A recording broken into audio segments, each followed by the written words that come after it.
Hello everyone, this is Tom Fox, and I would like to welcome you to the newest addition to the Compliance Podcast Network, From the Editor's Desk, a podcast where myself and Dave Lefort, Editor-in-Chief at Compliance Week, unpack some of the top stories which have or will appear in Compliance Week each month.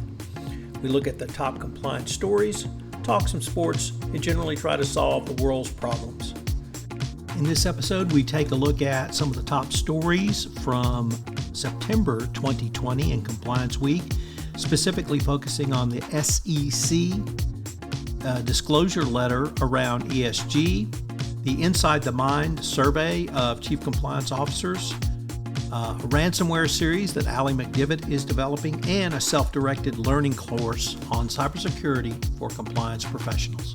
All on this episode of From the Editor's Desk. I know you'll enjoy this podcast. From the Editor's Desk is a production of the Compliance Podcast Network. Hello, everyone. This is Tom Fox, and welcome to From the Editor's Desk, a podcast where with my co-host, Dave Lefort, we unpack some of the top stories which have or will appear in Compliance Week. Look at compliance stories, cyber stories, talk some sports, and generally try to solve the world's problems. So I'm your co-host, Tom Fox. And I'm Dave Lefort, Editor-in-Chief with Compliance Week. Tom, great to be here today and ready to talk some compliance and sports. So Dave, I wondered if we might start with maybe a look back. What were some of the top stories or issues that Compliance Week followed in the month of September? What I'd like to focus on is the topic of ESG. So we had a virtual conference on the intersection of compliance and ESG, and it was one of our most successful virtual conference in terms of the number of people that attended, the number of questions that were asked, and it's sort of indicative of the climate we're in right now, where there is an increasing responsibility on ESG-related disclosures, and in particular, environmental-related disclosures. And so to that end, I wanted to just shine a spotlight on the SEC's the sample letter that they released last week.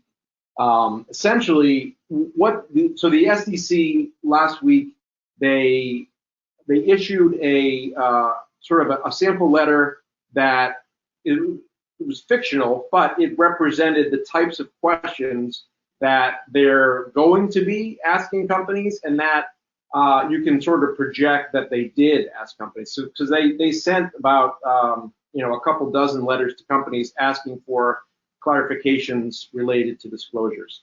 So if you take a really close look at what the SEC is asking, you can sort of get a view that they're asking for very granular information, and they're asking for information that can be very difficult to project. So if you take a step back, you have a new chairman of the SEC, Gary Gensler, who has made it very clear that the fight against climate change is going to be a priority for his agency. So he has commissioned a task force to look at writing up a rule proposal for the end of the year that would make companies' climate-related risk disclosures consistent, one, and two, useful for investors in their decision-making.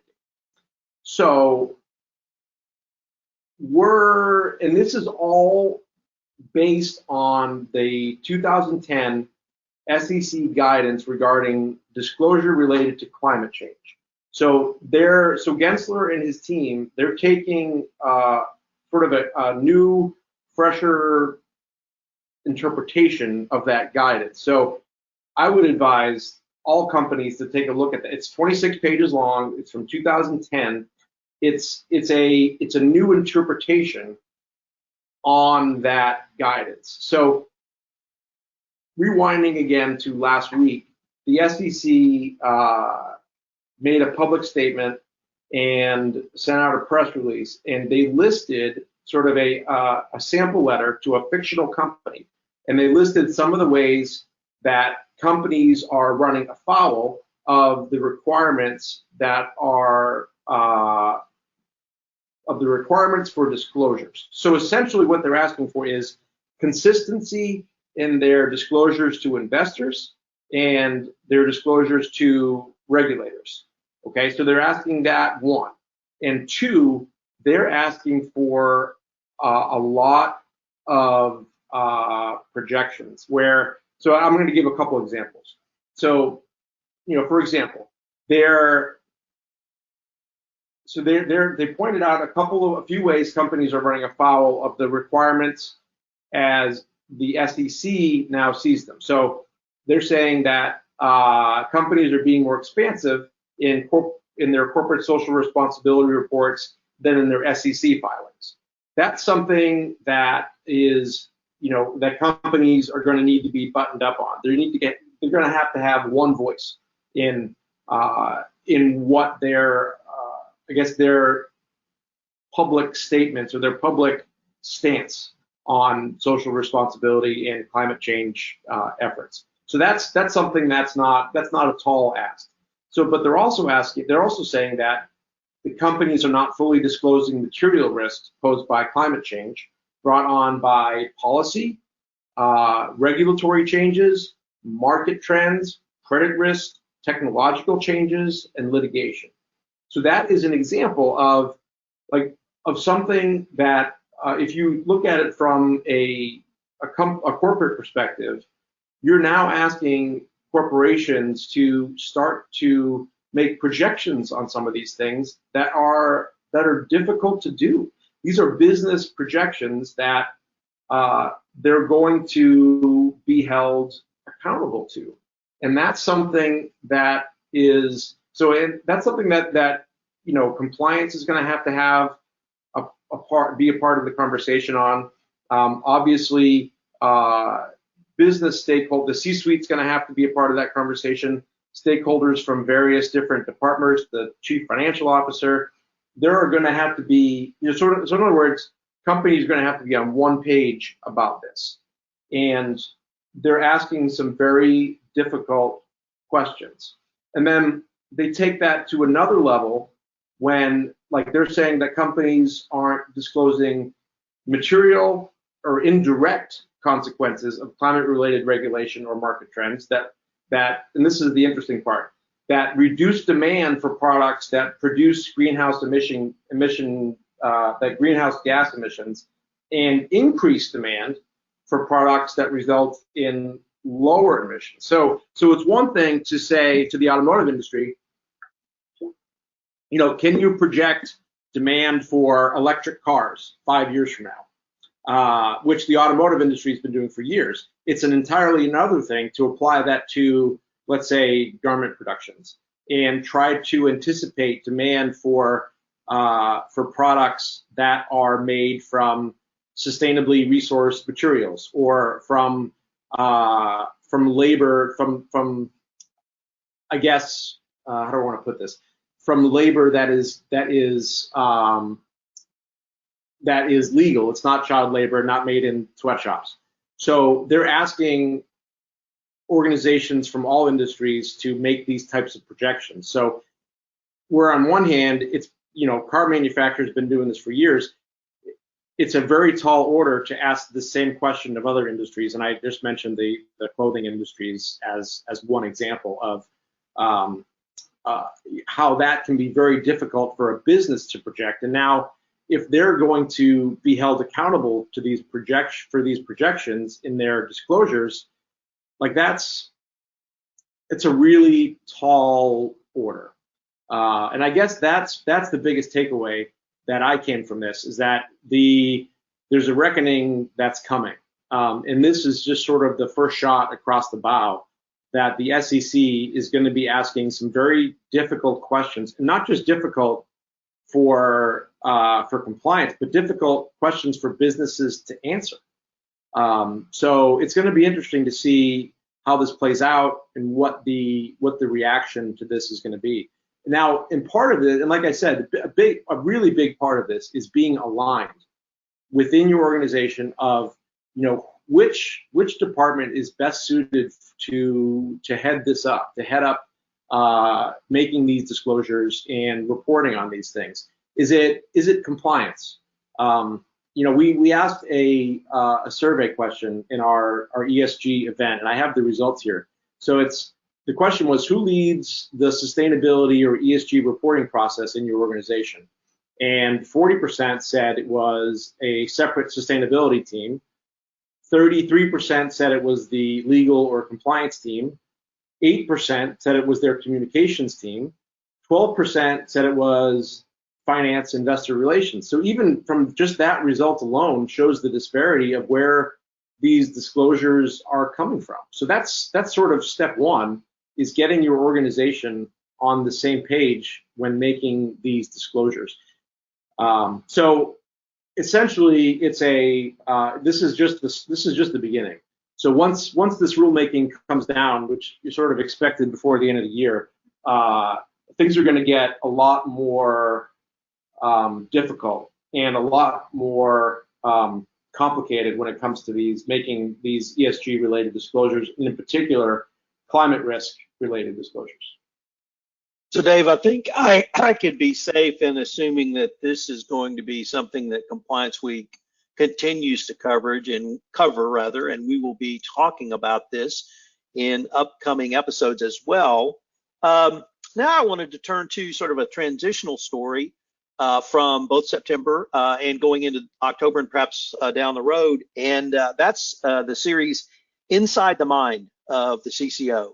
So what is inside the mind? What are you trying to accomplish? Where are you right now? How can CCOs participate? And what do you hope the end result of this might be for Compliance Week and, frankly, the greater compliance community?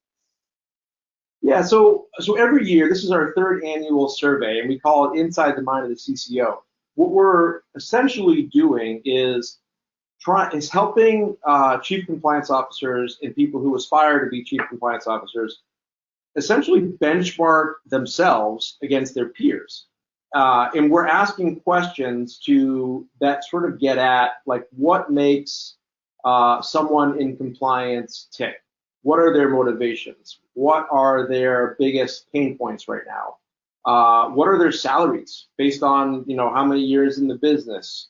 What industry they're in, whether they like their jobs. So we're asking questions that sort of get at the nitty gritty of sort of what motivates folks that work in compliance. So what I want to do, just briefly, I'll talk about a couple of the other things that we're trying to get at on this, is that this year, for the first time, we introduced special sections on. We asked them in particular about cybersecurity and ransomware and the impact that that's had on compliance in the past year. We asked them about their company's ESG efforts, and we asked them about their organization's diversity, equity, and inclusion efforts as well. So we're asking them very general questions about what motivates them, and then specific questions about what challenges them the most. And so by the end of this process, so we just launched the survey a couple days ago, and by the end of it, we're going to be producing a 30-page or so report with that highlights some of our main takeaways on motivations, our main takeaways on some of the specific topics, I guess I'll say, that we ask about. They're like, what are they most worried about in terms of cyber risks? What concerns them the most about ESG reporting? Where does ESG reporting in their organization sit? So that you can see that by reading this, they can sort of compare what they're doing at their companies with what other people in similar positions are doing at their organizations. And then one question we ask every year is, do you like your jobs? So this is the one thing that we get consistent answers to each year. And I'm actually just looking at some of the early returns. The survey's been open for 3 days. We've got 130 respondents. And then, right now we're at, 97% of people who responded to the survey like their jobs. And every year that has been above 90%. So, I mean, that's really an indication that people who are in compliance are in it for the right reasons. They're in it because they care about ethics, they care about culture, they care about doing the right things for the right reasons. And as soon as we start seeing this survey result change, and people in compliance are not happy in their job, that's when we can start to question, okay, like what's happening here? This is sort of the canary in the coal mine question, if you will. So we're still at a point where it's remarkable. In what other industry can you say that 97% of people are happy, are generally happy in their jobs? It's not a huge population that could be able to say that. I was wondering now if we might turn to that veiled land of the future beyond inside the mind. And I've read about Aly McDevitt and frankly, I think a new exciting investigative series she's going to do around ransomware. But Compliance Week also has developed a learning module around cybersecurity, which of course includes ransomware. Could you tell us about kind of both of those and where you might hope that those initiatives go? Yeah, so first I want to talk about the ransomware case study that we're writing right now. So Aly McDevitt is our long form case study writer. She's written a case study on Carnival Cruise's history of environmental compliance issues. She wrote a case study on Volkswagen and the Dieselgate scandal and their 2-year compliance monitorship and how they made it through that. And now she has turned her attention to ransomware. I mean, we've seen a ton of stories on ransomware over the past year. It's something that scares every stakeholder in a business. And so what we're doing is we're taking a deep dive into all of the stakeholders that get involved when a ransomware attack happens, to go into the decision making within a company of, okay, so this case study is going to start with an employee. So we're starting with a fictional company, okay, and an employee comes in and turns the computer on and sees that they see what they call in the ransomware world a splash screen, where it indicates you've been targeted for a ransomware attack. Here are our demands. So it starts there, and it starts with what does that employee do, and how the message gets cascaded within the business, and then how does the business react to that, and how does the business react immediately, and how do they make a decision on what to do? Like, do they pay the ransom? Do they work with the FBI? What happens? What is their public messaging around this? What is compliance's role in this conversation? What is the chief information security officer's role in this conversation? So she's interviewing ethical hackers. She's interviewing unethical hackers, or hackers, I guess. She has interviewed an anonymous hacker, a former FBI assistant director of the cyber division, the CCO of an asset management firm, what's called a cyber psychologist, which I didn't even know existed until now, the CCO of a cyber insurance carrier, because that's becoming more of a thing that businesses need to invest in, is this cyber insurance. A digital forensics examiner, an information security specialist. So she's interviewed all of these different folks to get their perspectives on how does a company react when they are hit with a ransomware attack. And the idea at the end of this is to take people through each stage of the process, from discovery of the attack to communicating about the attack, both internally and externally, what goes into the decision-making process on how to address the attack. Do you try to, I guess, get at it internally and refuse to pay the ransom, or do you pay the ransom in Bitcoin, and do you work with the FBI on potentially tracking it from there, and then what you do in the aftermath of a ransomware attack, both reputationally and getting your systems back up in order, and then also what can you do proactively, making sure your policies and procedures are in place for what happens. Do you have a plan for when a ransomware attack strikes? And what protections do you have, again, proactively? Like, for example, one of the things that we discovered is computer logs are incredibly important, and that some versions of Windows don't include, I guess, the type of logging activity that's required when you really do a forensic analysis of where this ransomware attack first came from and how to troubleshoot it. So we've learned some very interesting things. Now this case study is being developed now. It's probably a couple months down the road from publication, but we do also have we launched a new training module yesterday.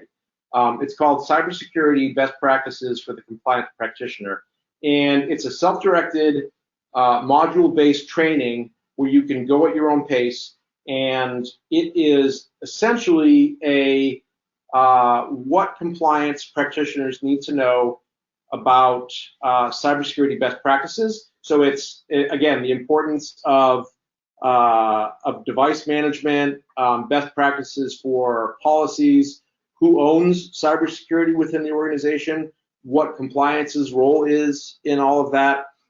It also looks at recent legislation and what it requires of compliance and how it relates to cybersecurity. So we look at the CCPA, we look at the New York Shield Act, for example. We also look at the universal industry standards for cybersecurity protections. And then it's an interactive module. So I took it myself. It's not dry for sure. There are case studies sprinkled throughout. There are knowledge checks throughout. It offers 2 CPE credits. There are periodic quizzes, and you need to pass. You need to get a passing grade, if you will. So 75% of the questions you need to answer correctly. And these are not easy questions, by the way. I did pass it, I'll say that, but I did not get 100%. I got far from it.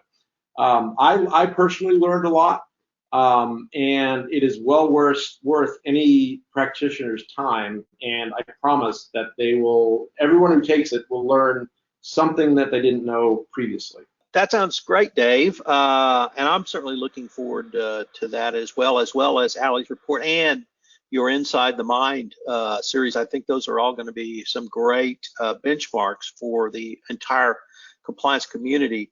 But now we get to the fun part, and that's talking some sports. So coincidentally, last night on ESPN was the 20th anniversary show of PTI. So, maybe there's another forum for us in our future, Dave. Nevertheless, we've had the first 3 games of the NFL season. We're moving towards some baseball playoffs. Maybe I can start with the NFL. What's maybe caught your attention in this first quarter of the season, or maybe caught your eye? So a few things. I think the Rams look great. You can sort of see quarterback Matt Stafford, who was traded from the Detroit to LA in the offseason. I mean, how good he actually is. Like, he was pretty good with the Lions, but the Lions were a historically bad team, really. He's thriving with the Rams. The Rams look like a juggernaut right now. The other team that's playing great, the Arizona Cardinals, their offense under Kyler Murray is incredible right now, and their defense is great too. So those are 2 3-0 teams. And then the other one, obviously, is the defending Super Bowl champion Bucs. Any team led by Tom Brady is, he's 44 years old. He's still getting it done. He's in New England this week, and I guess perhaps not coincidentally, he's also going to break the NFL all-time passing record with about 70 yards passing, which could probably get within the first 10 minutes or 5 minutes of the first quarter. So the Bucs are also the Bucs are still legit. Brady is still legit. He's still the same guy. I don't know when he's not going to be the same guy. I mean, he's 44 years old, been doing this for 21 years now. I think maybe 22nd season, maybe. It's hard to keep track. As a Patriots fan, I'm still a little bitter. I have to be honest that he left us. We left New England 2 years ago.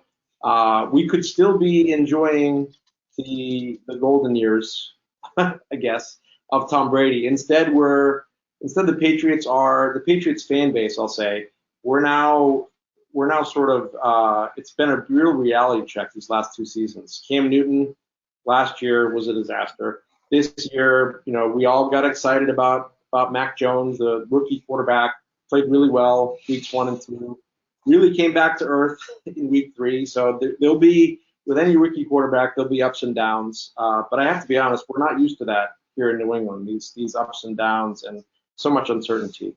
But so yeah, those were really my takeaways from the first few weeks. How about you? So the first thing is that I was reminded, no matter how great you were in college, how many wins you've had as a quarterback over your career, none of that matters when you get to the pros.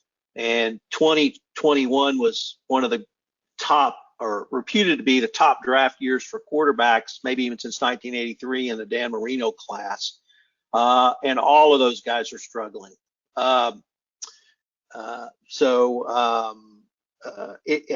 is not only the premier position in the premier sport in America, but it's the toughest position. And we've had some great rookie quarterbacks struggle this first month, and I think everybody forgot that.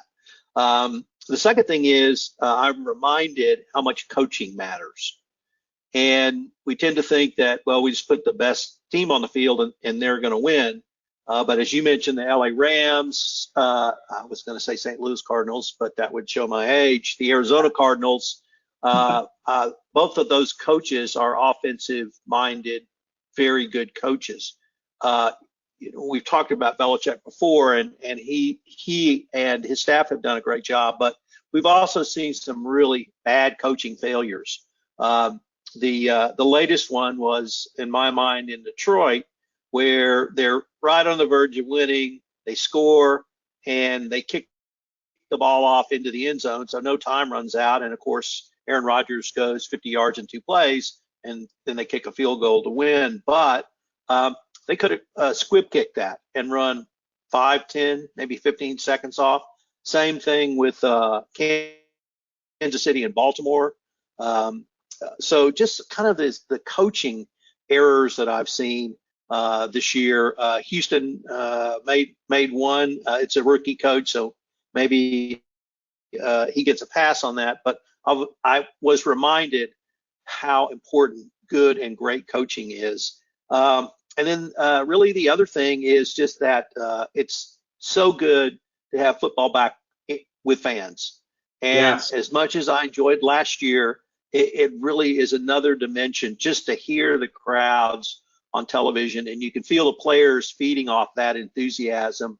The places, the one thing that hasn't really come back yet is the places that were traditionally viewed as very difficult to play in: Seattle, Kansas City, other places where not only the noise level but the fan enthusiasm was so great.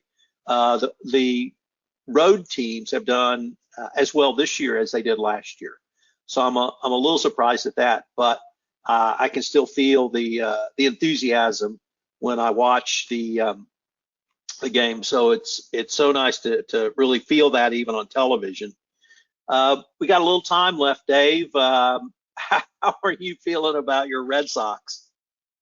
Yeah, so I don't feel great. I mean, it's been really, the last month has been a real roller coaster. I mean, they prior to this week, they'd reeled off, I think it was 7 or 8 straight wins, and they were all of a sudden looking great again. Everything was coming together. I guess the message here in Boston was, oh, this Red Sox team, they're just like 2013. They're getting hot at the right time. They're going to roll into the playoffs. They're going to actually make some noise in the playoffs. And all of a sudden, the Yankees come to town, sweep the Red Sox, And then the Red Sox traveled to Baltimore, probably the worst team in baseball, and they lost to Baltimore. So now they've lost 4 in a row and are now second in the wild card race. And, I'm guessing because the Yankees right now, they're red hot. They're playing Toronto, who's right behind the Red Sox in the wild card race. So I imagine that the Red Sox will eke into that second wild card spot. They're going to end up playing the Yankees one game in the Bronx, and I'm betting they'll lose. So it's, and even if they do manage to win that game, I don't know. I've become a little bit jaded on this particular Red Sox team. It's been an up and down ride. They started the season hot. They went ice cold for a very long time. Then just this past 2 weeks, they reeled me back in a little bit, and now they're just letting me down again. So it's been a just within this season, it's been a bit of a bumpy ride, and I don't know. I guess it would be unfair to sort of abandon them entirely, but I have to say I'm not optimistic about their overall chances. I do, however, I'm very interested in what's happening in the National League, where the Dodgers, the $280 million team, they're going to be a wild card team. They're going to have to play the St. Louis Cardinals, who won, I don't even know how many games in a row now. It's a bunch, like maybe 15, is it? I don't even know. It's a bunch of games in a row. 16 last night. The NL, it's a great division race between the Giants and Dodgers. And frankly, I love that rivalry. I've always loved it way back when it was Sandy Koufax and Willie Mays. And I am sorry that one of those teams is going to go to the wild card, but that's the playoff system we have now. We're going to have 2 teams in one division with over 100 wins, the Dodgers and the Giants. And if the Dodgers run into that buzzsaw that currently is the St. Louis Cardinals, they could get pitched after one game. But I'll also say, in somewhat defense of your Red Sox, anything can happen in one game.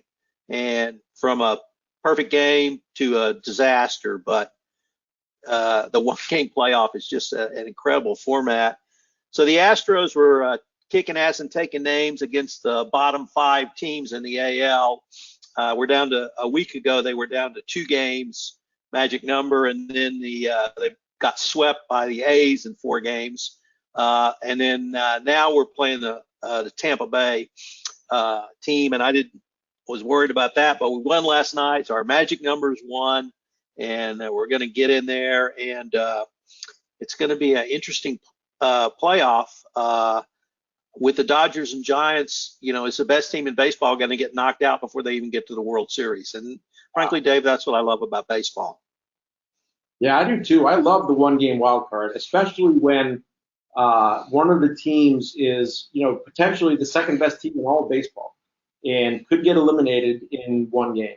And even, if you look at the potential matchups, you could get, like you said, the Dodgers against the hottest team in baseball in the NL. And then the AL, you have the Yankees and the Red Sox, potentially, 2 of the biggest rivals, playing a one-game playoff just to get into the playoffs. So I think the one-game playoff, while probably not fair to any one individual team, it's definitely exciting as a fan.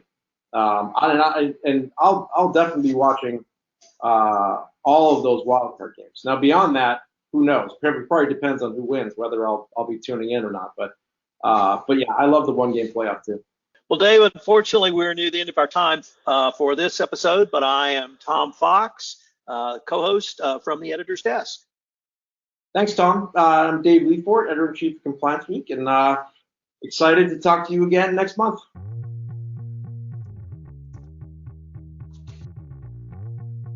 Hello, everyone. This is Tom Fox again. I'd like to thank you for listening to this episode of From the Editor's Desk, a production of the Compliance Podcast Network.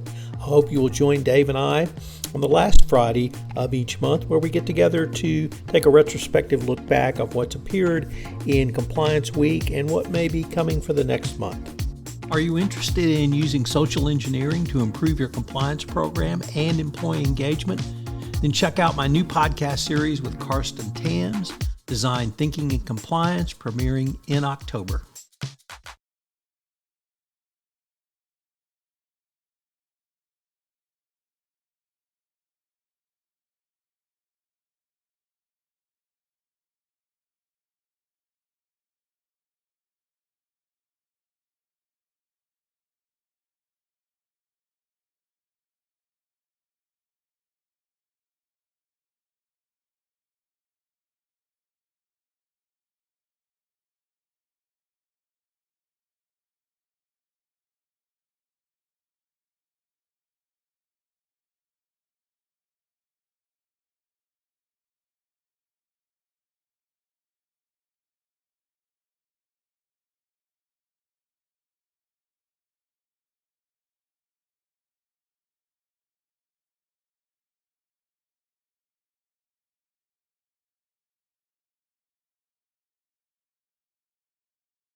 If you are interested in how ESG intersects with compliance, check out my new podcast, The ESG Report, also appearing on the Compliance Podcast Network.